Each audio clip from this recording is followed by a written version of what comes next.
예수님을 만나게 되면 믿음이 생기기 시작합니다. 그리고 믿음은 그냥 멈춰 있는 것이 아니라 점점 자라게 되어 있습니다. 그래서 믿음은 결국 하나님을 예배하게 합니다. 사마리아 여인이 하나님을 예배했던 것처럼 믿음은 하나님을 예배하게 하고 또 믿음은 하나님을 기쁘시게 합니다. 믿음이 없이는 하나님을 기쁘시게 할 수 없다라고 하신 말씀처럼 우리가 믿음으로 하나님께 나아갈 때 하나님은 그것을 너무나 기뻐하시죠. 저와 여러분들의 믿음이 점점 자라기를 바랍니다. 오늘 왕의 신하의 믿음을 통해서 우리의 믿음을 다시 한번 되돌아보는 그런 시간을 함께 갖기를 바랍니다.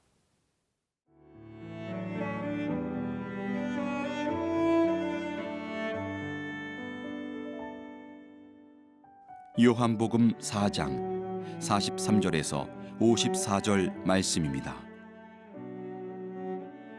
이틀이 지남에 예수께서 거기를 떠나 갈릴리로 가시며 친히 증언하시기를 선지자가 고향에서는 높임을 받지 못한다 하시고 갈릴리에 이르심에 갈릴리인들이 그를 영접하니 이는 자기들도 명절에 갔다가 예수께서 명절 중 예루살렘에서 하신 모든 일을 보았음이더라. 예수께서 다시 갈릴리 가나에 이르시니 전에 물로 포도주를 만드신 곳이라. 왕의 신하가 있어 그의 아들이 가버나움에서 병들었더니 그가 예수께서 유대로부터 갈릴리로 오셨다는 것을 듣고 가서 청하되 내려오셔서 내 아들의 병을 고쳐주소서 하니 그가 거의 죽게 되었음이라.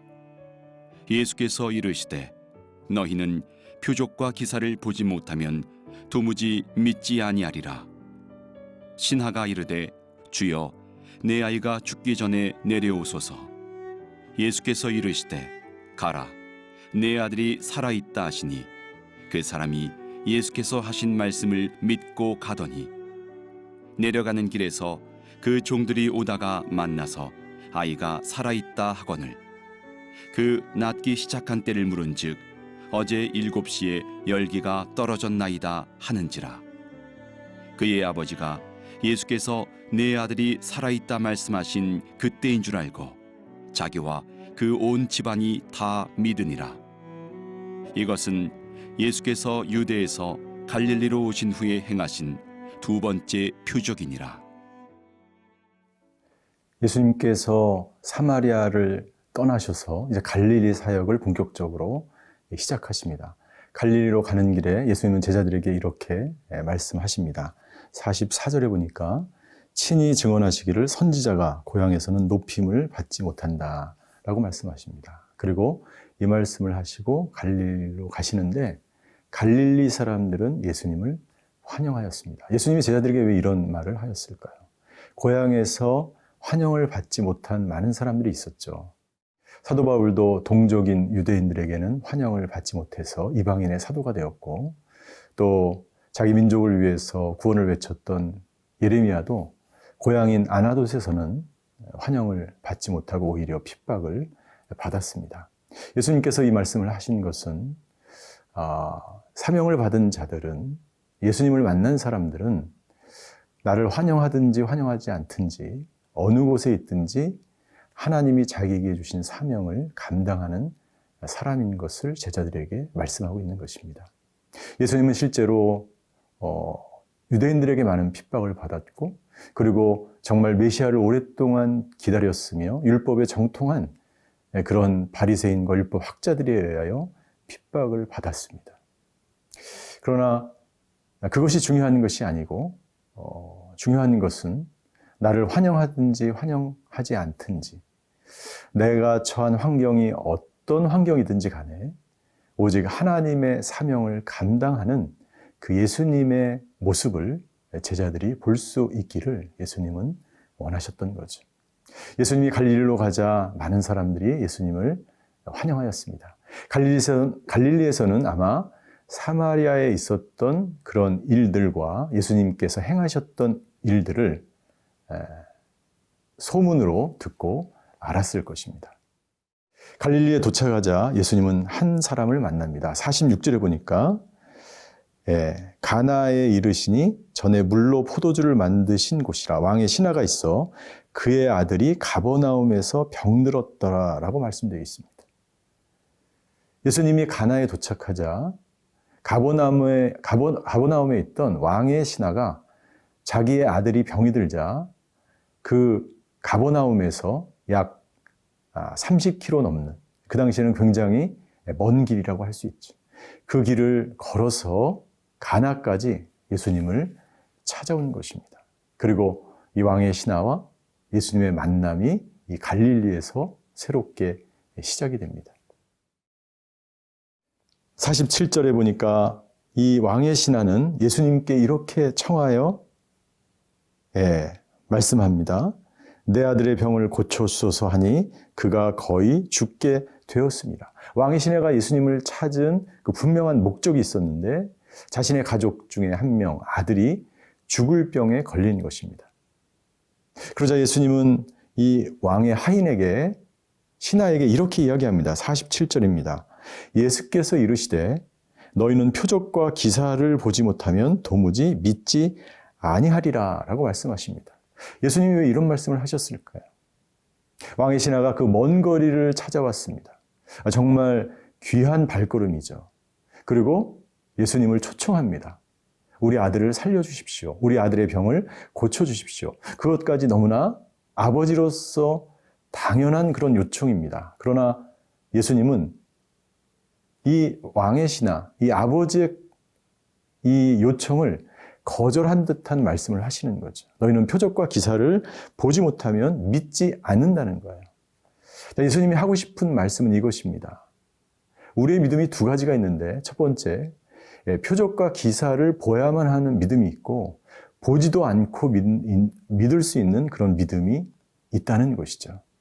갈릴리에 있었던 수많은 사람들, 예수님이 가나에서 물이 변하여 포도주를 만든 기적 때문에 예수님을 환영했을 것입니다. 그리고 이 왕의 신하도 기적을 바라고 예수님을 찾아온 것입니다. 그러나 예수님이 진정 원했던 것은 눈으로 보이는 표적에 대한 믿음이 아니고, 눈으로 보지 않지만 예수님을 통해서 표적 없이 보이지 않는 그 순수한 믿음이 중요한 것을 예수님은 가르치고자 하셨던 것입니다.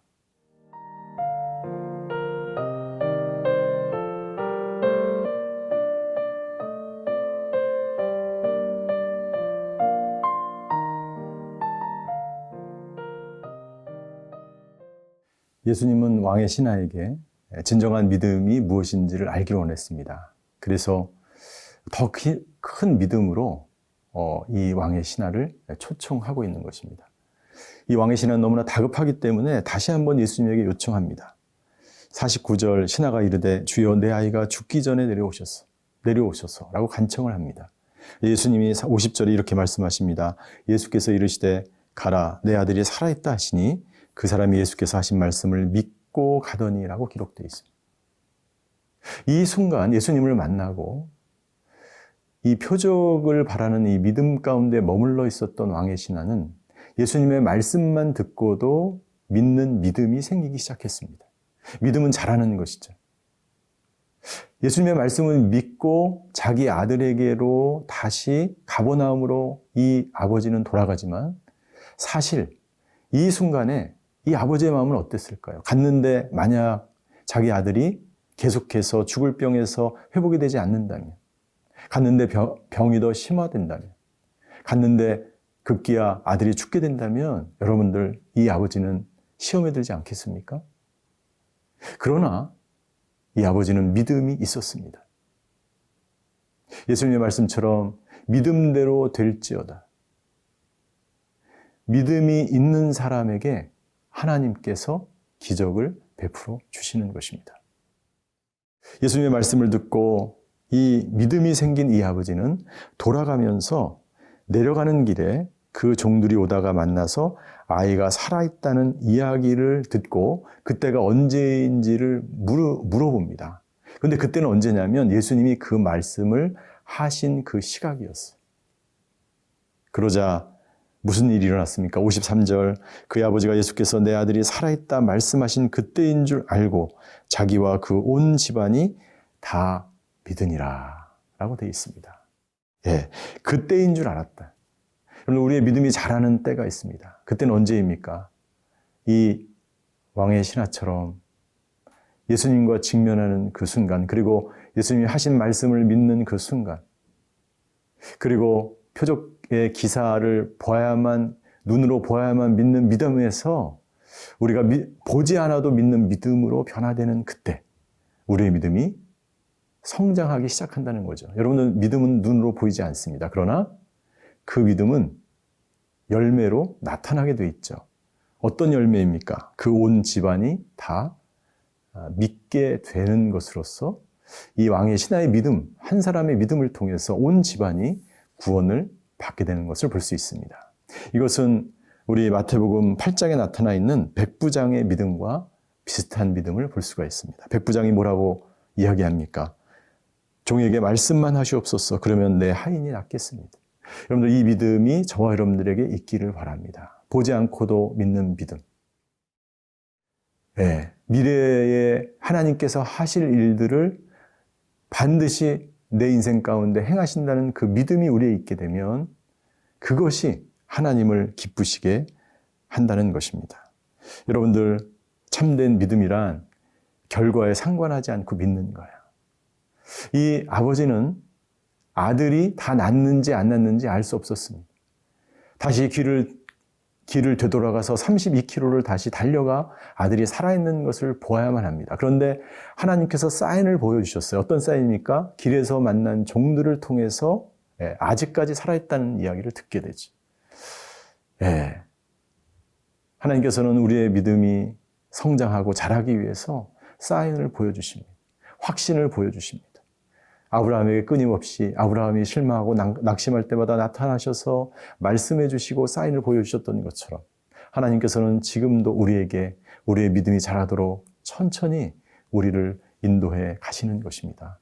이 왕의 신하의 믿음이 저와 여러분들의 믿음이 되시기를 바랍니다. 이 믿음을 경험하게 되면 기적을 체험하는 것이 중요한 것이 아닙니다. 예수님과 함께 동행하면서 이 믿음의 기쁨과 은혜를 날마다 체험하는 놀라운 축복을 받게 되는 것입니다. 그 축복이 저와 여러분들에게 있게 되기를 주님의 이름으로 축원합니다. 기도하시겠습니다. 하나님, 우리에게 겨자씨 같은 믿음 주셔서 감사합니다. 이 겨자씨가 점점 자라나서 하나님의 나라를 이루는 믿음이 되게 하여 주시옵소서.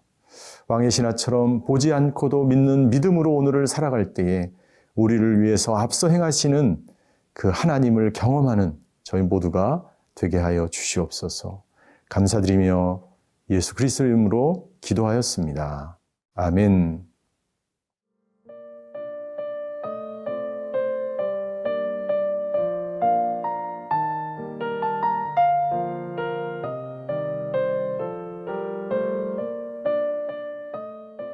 이 프로그램은 시청자 여러분의 소중한 후원으로 제작됩니다.